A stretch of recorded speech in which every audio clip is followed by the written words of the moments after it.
This video concerns the brake light switch, in this case from a 1967 Mustang.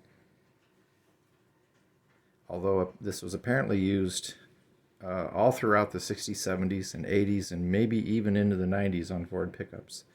I'm really not sure about that, but this switch was used for a long time, looking almost exactly like this. I think the main differences in them are the connections, as to where the connection is, which way it faces, and such. So again, this is from a 67 Mustang in this case. We've got a brake pedal here. And then we have the brake push rod that goes to the master cylinder. The switch mounts on here.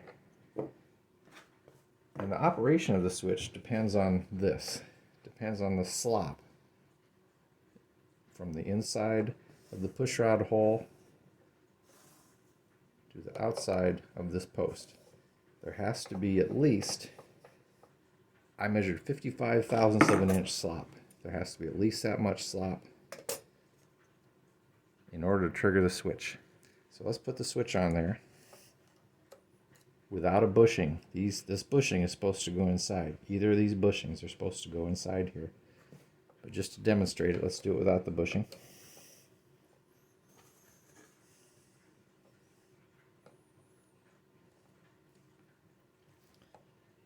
And there's the normal operation of it. Let's zoom that in a little bit maybe. What you want to do is look right here. This is the gap that must be traversed in order to trip that switch and light the light. That's how it should work. Except it's exaggerated because these bushings are gone. And when we put the bushings in there, it's going to take up some of that space. And this is where I found there's a problem.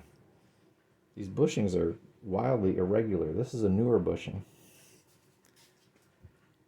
If you look on the top there, I marked it with black marker.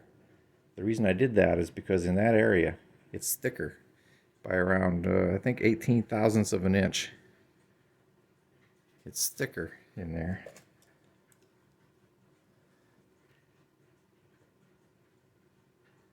Than in other areas of this.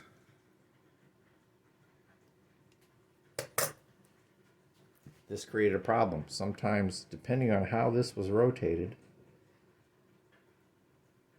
when it was inside, quite often the brake light would not work. So this was actually a newer one. This is an older one. And it is definitely a different size. It is a larger in the center, but it's also larger on the outside. So the OD is larger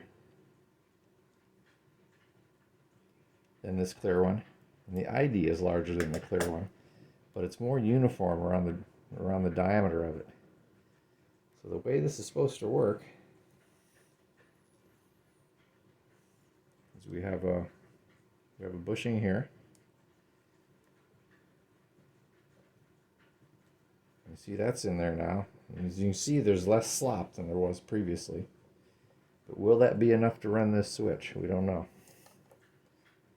Put the switch on. There would normally be another bushing up here, very similar to the one that's on the bottom. And then you would have this cotter pin device would be in there. We'll leave that off just so you can see it better. And let's see if this works. Sometimes it does and sometimes it doesn't. Looks like I'm zoomed in too far.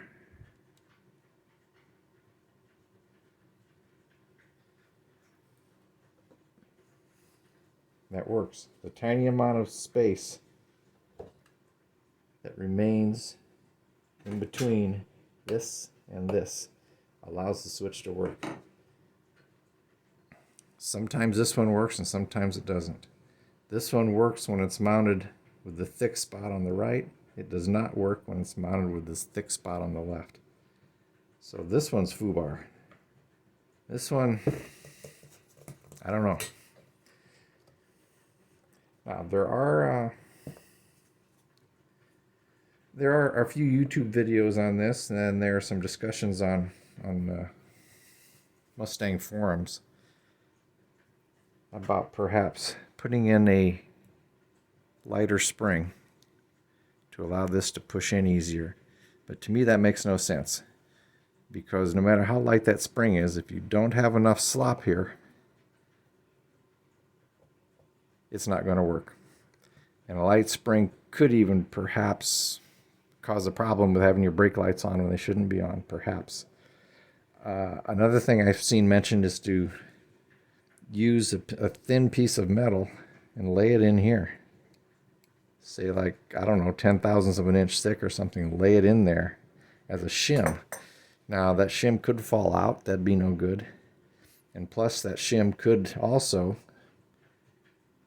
activate this switch enough to where your brake lights are on when you're not braking, and that's no good. So if I were you, I would leave this thing alone. Your whole goal is to get it working with a bushing in between the push rod and the post on the brake pedal. If you have to modify this bushing,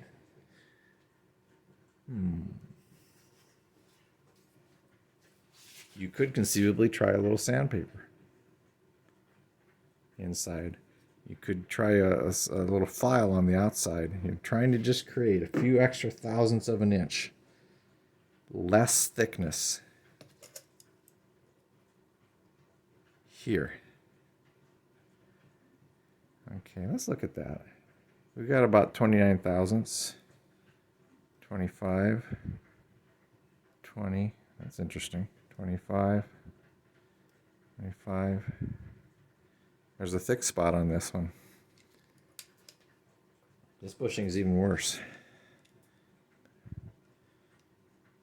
We're up around 40. We turn it to the other side, we're down around 22. So this one is kind of variable. Depending on how you have it in there, your brake lights may or may not work. So, the gist of this whole thing, you need slop, but not too much slop. You're going to get that slop with one of these bushings. But if you don't have enough slop, it's not going to work. So you probably need to do a little scraping on the bushings to get at least 55 thousandths of an inch gap in here to run this switch, because that gap right here is about 55 thousandths. Thank you very much.